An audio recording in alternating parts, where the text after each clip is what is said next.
Hey everybody, Bill from Chords of Orion, coming to you from my dining room today, so please forgive the audio quality of the voice here with the microphone.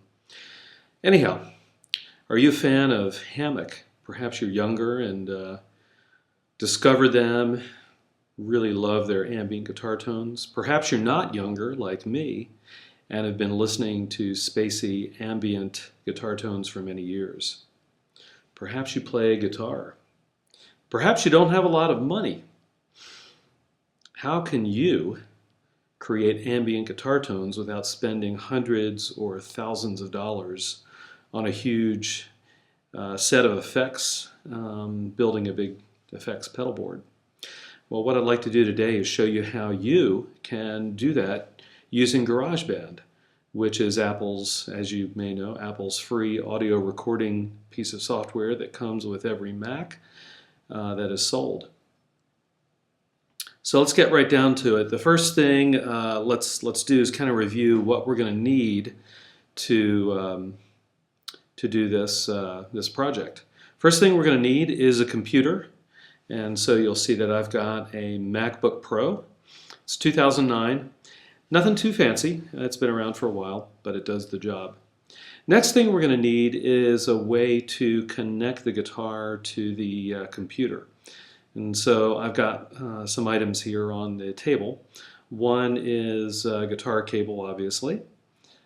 Second is a way to get that guitar cable plugged into the computer. So I'm going to need a way to convert the 1/4 inch jack to the in this case to USB. So to that end, I've got an Icicle. It's made by Blue, and it converts XLR to USB. I also have a cheap Radio Shack, just a Radio Shack converter that converts the 1/4 inch jack to an XLR plug. So I've got that all plugged in with a USB cable. And the beer is totally optional. Anyhow, then all we need is, in terms of software, is, as I mentioned, GarageBand. What we're going to do is just simply take the guitar, plug it directly into the computer, and then we're going to fire up GarageBand and create some ambient guitar tones. So let's go ahead and get down to it. Here you see the introduction screen for GarageBand. So what I'm going to do is simply select the empty project, click on Choose, and I'm going to go ahead and select the audio, record guitar or bass using GarageBand as an amp. And I'm going to leave it set to the input, so you'll want to figure out the input number that represents your connection into the computer from your guitar. And then I want to hear my instrument as I play and record and create. All right, so we're ready to go. I've got my guitar plugged in. By the way, I'd like to tell you briefly about my guitar. Let me just show you a picture of it. It is a Carvin Fat Boy. It's an Carvin Holdsworth signature model. The model number is HF2. It's got dual humbuckers, pretty standard setup. Okay, back to GarageBand. We've got our guitar track set up here. As you can see, we have input monitoring turned on, so hopefully we'll be able to hear the guitar. Let me go ahead and see if that works. Oh yeah, there we go. All right, just a straightforward guitar tone. What we're going to do now is apply one of the guitar amp models to the guitar and see what we get. I'm going to go ahead to the experimental guitar area, and I'm going to select Dream Canyon. One of the nice things about GarageBand is that there are a lot of different presets that you can start from and modify to get the sound you're looking for. So I'm going to select one called Dream Canyon. Let's listen to that.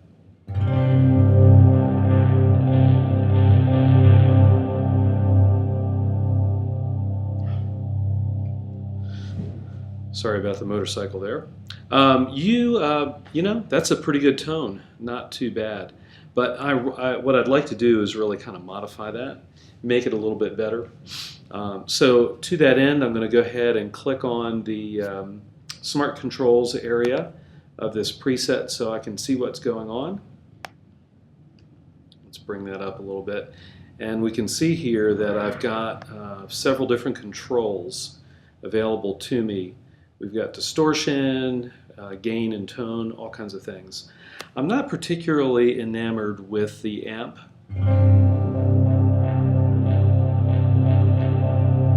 To me it seems a little heavy. I want something a little cleaner. So I'm going to click on the amp icon over here, and yep, I've got a Marshall model basically. I'm going to switch that to a Fender Tweed model, and I know I'm going to like a little bit of mids, a little treble, a little less bass. Let's hear what this sounds like. Not bad. I also want to turn off the drive. Oh yeah, there we go. Okay, so I'm looking for a clean sound. This is kind of nice. I'm going to go ahead and switch to the British 2x12, which is kind of a Vox speaker cabinet. And I actually like that better. So I've got a nice place to start here in terms of getting some ambience. You can hear echo and reverb, a little bit of flange going on, but I want to improve that a little bit. GarageBand also includes a stomp box settings area, and let's see what we have going on there. We have two. We have a flanger and a tube burner. I'm not really interested in the tube burner, so I'm going to get rid of that. As a matter of fact, I am not interested in the flanger either. So let's see if I can, there we go, get rid of that. So we have a clean slate. Let's listen to that.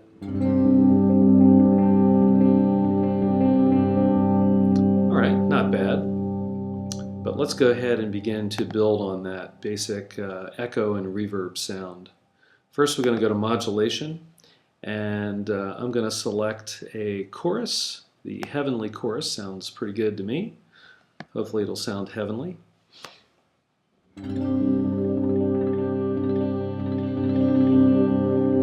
Alright, I'm going to increase the depth, feedback, density, bring down the rate. Let's hear that.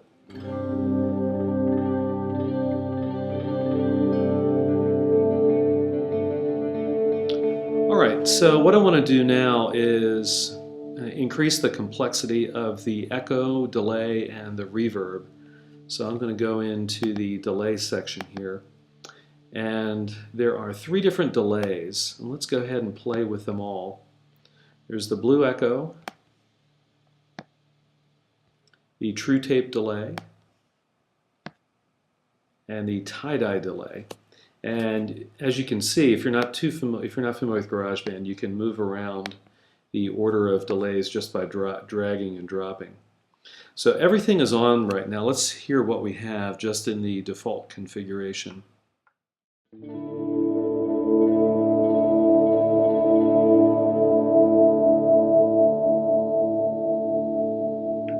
I like that. We need to just play with this a little bit. So I'm going to increase the time. Feedback we'll leave as is. I'll increase the time here, maybe the number of repeats, and the tone a little brighter on the tie-dye delay time. Let's hear what that sounds like.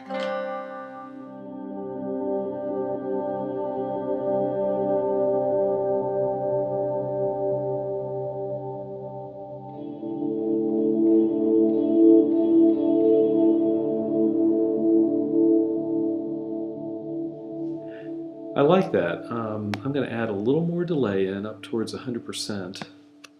Let's hear what we have now.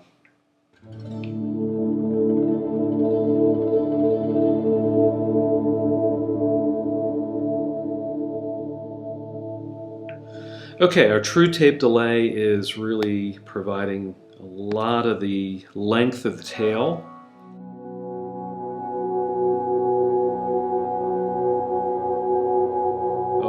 And this is kind of where I want to go with this. Alright, so now what can we do with this sound? What I've been doing for the most part is just strumming, volume control all the way up and just strumming. But that's not really going to give me, I should say, what I'm really looking for in terms of the tone, because I still hear the attack of the string, the pick on the string. So what I'm going to do, if you can look at the second picture here, I'm going to take my pinky finger, wrap it around the volume control of my guitar, bring the volume control all the way down. And now when I strum a chord, I'm going to bring the volume control up with my pinky finger. This will mimic a volume pedal.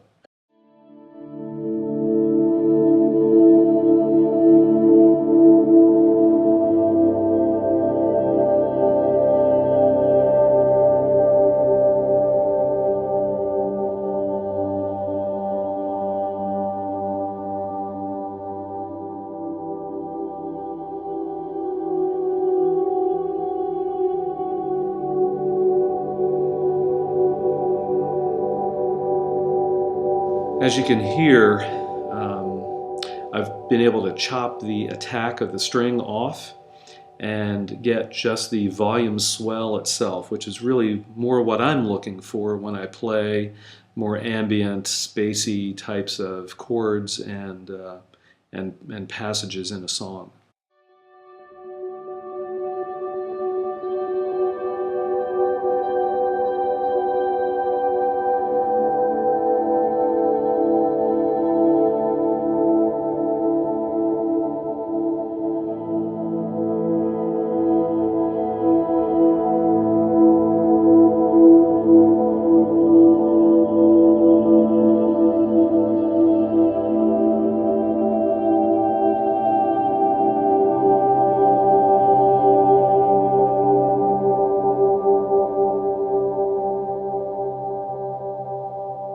All right, as I am wont to say, there you have it. I've just used GarageBand to create some fairly nice ambient guitar tones. I'm not saying that GarageBand can or should take the place of some nice high-end pedals on a pedal board, but in a pinch, if you're traveling, or if you have a computer, maybe you're in college and you've got a Mac that you use for study, but you don't have, but you've got limited budget. I know how that is. I was there. If you've got an electric guitar and a way to plug your guitar into the computer, you can make some pretty decent ambient guitar tones. So I would encourage you to check it out with GarageBand and see what you can come up with. That's it, and I appreciate you listening, watching, and I'll see you on the next video. Thanks.